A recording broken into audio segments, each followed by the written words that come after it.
आप श्रीगंगानगर जिले से हैं। हाँ जी। श्रीगंगानगर उत्तरी राजस्थान का जिला है जी सर। और वहाँ एग्रीकल्चर के लिए पानी के लिए नहर निकाली गई, जिस कारण से कृषि का अच्छा विकास हुआ है। जी सर। उसके साथ साथ वहाँ पर एक समस्या आई, शायद राजस्थान में सर्वाधिक कैंसर के केसेस उसी क्षेत्र में है। उसके पीछे क्या मुख्य वजह रही है, क्या कारण रहे कि इतने ज्यादा कैंसर केसेस श्रीगंगानगर जिले में देखे गए?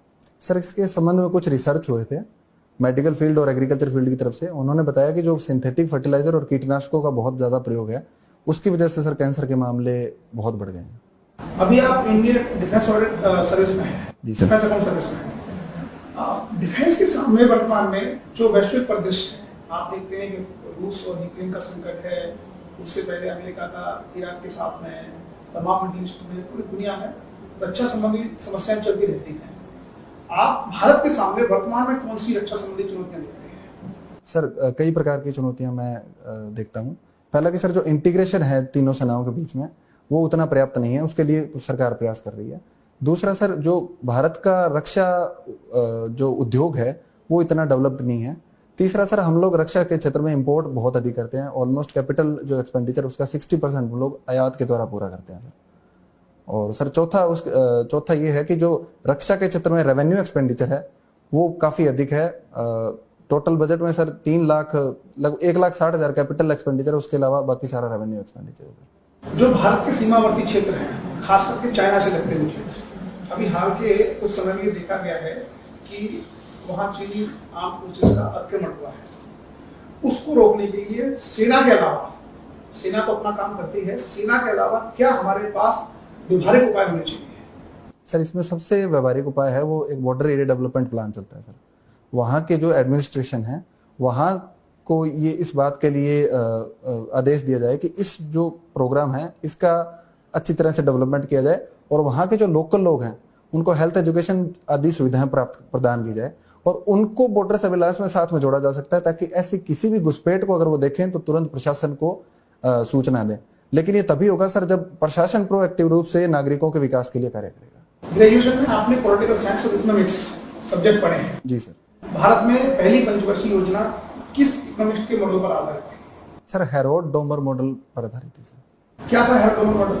सॉरी सर, अभी मैं सोच नहीं पा रहा सर इसके बारे में। आपने देखा होगा कि जब हेरोड डोमर मॉडल आया 1951 में, उस समय भारत में जो जीडीपी थी उसमें कृषि का योगदान तकरीबन 50% के आसपास था। जी सर। आज 2022 में हम जीडीपी का आकलन करते हैं तो कृषि का योगदान लगभग 13% के आसपास है। जी सर। ये जबकि हमारी जो जनसंख्या है वो आज भी 2/3 जनसंख्या कृषि पर निर्भर है।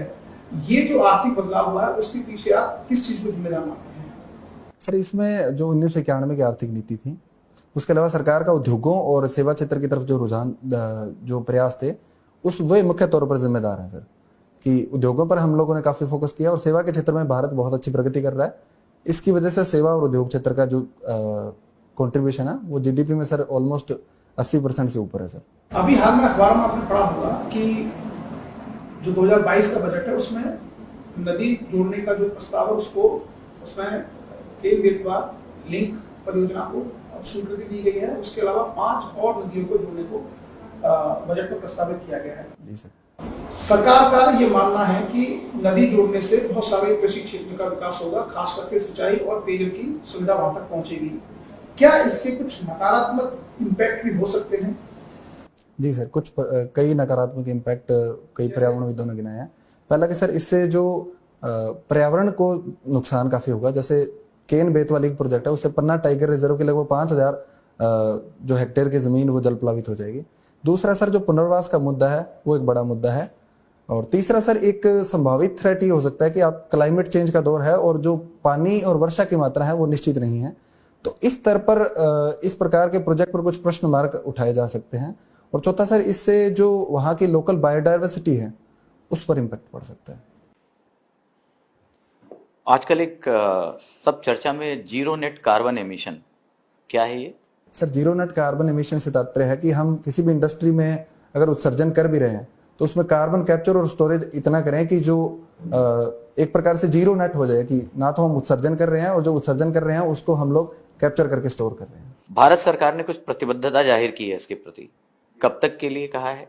सर 2070 तक हम लोग जीरो नेट कार्बन इमिटर। कई लोग कह रहे हैं कि थोड़ा सा ये अभी की जो हमारी डेवलपमेंट ग्रोथ रेट है और जो बाकी समस्याएं हैं, तो हमने प्रतिबद्धता थोड़ा पहले जाहिर कर दी है।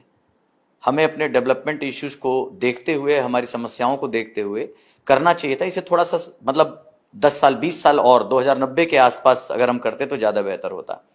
सर जो विकास का मुद्दा है सर, उसमें इन्वायरमेंट डेवलपमेंट भी एक मुद्दा है कि हम लोग इन्वायरमेंट को प्रोटेक्ट करके भी डेवलपमेंट कर सकते हैं।